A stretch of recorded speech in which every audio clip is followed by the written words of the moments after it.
My name is Lee Estes, founder of TotalHemp.us. I want to show you the cannabis issue through my eyes.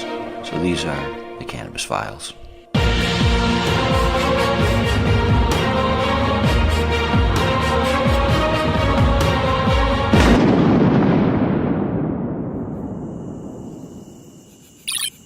Cannabis File 003.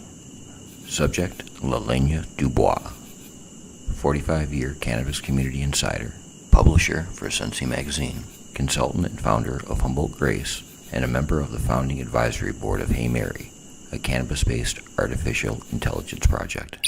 The culture that has nurtured the plant in this country for so long. I don't mean the black market that everybody knows about and, the reefer madness that people talk about, or the gangsters that people see on Vice and all those sort of things. I'm talking about the people that moved up to these hills in the 60s to create a new world, to live within community and to create collaborative communities that supported each other. And it was that kind of those values that allowed these communities to nurture this medicine for so long. We trusted each other. We could trust our neighbors. Whether you grew weed or you cut down trees, everybody had to depend on each other or you didn't survive in these communities because they were so isolated and because there was cannabis going on in the hills. And I think those values that made those communities so strong are really why the plant is allowing us to take so much advantage of her. I think it's this enormous economic commodity now. It has the ability to create great change.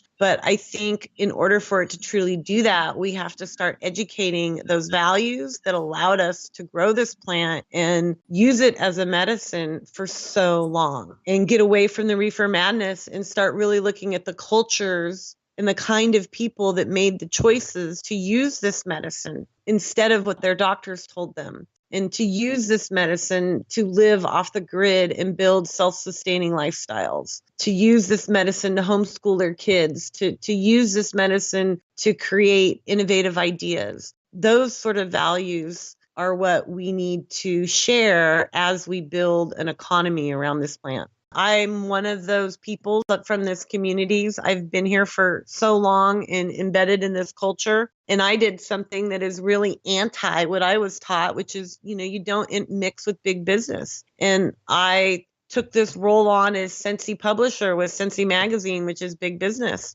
The reason I did it is because it's a business that is built, as the CEO says, with heart. So that's given me a lot of hope. I'm seeing a lot of people in my own culture who did take the risk and who are getting permits and who are changing and building their businesses. I think there's a lot of businesses that have been built around this plant that have been built with those kind of values and are trying to be led by those kind of values. I think we've just been so caught up in the excitement of the movement and how do we make money to get through this and how do we build politics to get through this, that some of our movement has had to kind of sacrifice those values to get through. I also think the evolution of medical marijuana without real regulation hurt the communities that I'm talking about because we had the black market come in.